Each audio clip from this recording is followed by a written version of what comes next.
இப்போ மைக்ரோசாஃப்ட் எக்ஸலில் பாருங்கள், இந்த பிரின்சிபல் அமௌண்ட் கொடுத்துருக்கேன், அதே மாதிரி இன்ட்ரெஸ்ட் கொடுத்துருக்கேன், இயர் கொடுத்துருக்கேன், இன்ட்ரெஸ்ட் அமௌண்ட்டு கொடுத்துருக்கேன். இப்போ எக்ஸாம்பிளுக்கு 10,000க்கு நீங்கள் லோன் வாங்குறீங்க, 7%, 2 வருஷம் கழித்து கட்டுறீங்க. எவ்வளோ கட்ட போகிறீங்கன்னா இன்ட்ரெஸ்ட் அமௌண்ட்டு 1400 இன்ட்ரெஸ்ட் அமௌண்ட்டு மட்டும் 1400 கட்டுறீங்க. இப்போ இதே இங்கே வந்து இயரை வந்து மாற்றுறேன். எனக்கு வந்து 3 வருஷத்தில் கட்டுற மாதிரி, 4 வருஷத்தில் கட்டுற மாதிரி, 5 வருஷம், 6 வருஷம், 7 வருஷம் சொல்லி கொடுக்குறேன். அப்போ 3 வருஷமாக இருந்தால் இதே கண்டிஷனுக்கு 3 வருஷமாக இருந்தால் எவ்வளோ கட்டணும், 4 வருஷமாக இருந்தால் எவ்வளோ கட்டணும், 5 வருஷமாக இருந்தால் எவ்வளோ கட்டணும், இந்த மாதிரி நம்ம என்ன செஞ்சுக்கலாம், டேட்டா டேபிள்னு சொல்லி ஒரு கமாண்ட் ஒன்று இருக்குது. அந்த கமாண்டு மூலம் நம்ம ஈஸியாக வந்து கண்டுபிடிச்சிக்கலாம்.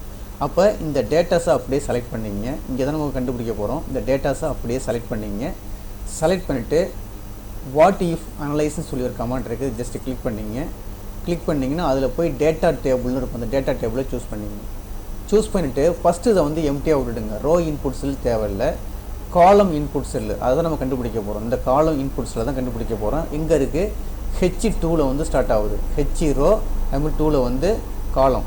அப்போ H வந்து காலம், 2 வந்து ரோ.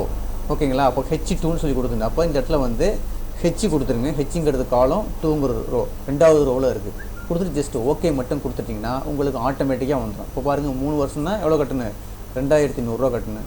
4 வருஷம்னா 2800 கட்டணும். அதே 5 வருஷம்னா 3500 கட்டணும். இந்த மாதிரி நம்ம என்ன செய்யலாம், இந்த டேட்டா டேபிளுங்கிற கமாண்டு மூலம் நம்ம ஈஸியாக வந்து இந்த கால்குலேஷனை கண்டுபிடிக்க முடியும். இதை ஒர்க் அவுட் பண்ணி பாருங்கள்.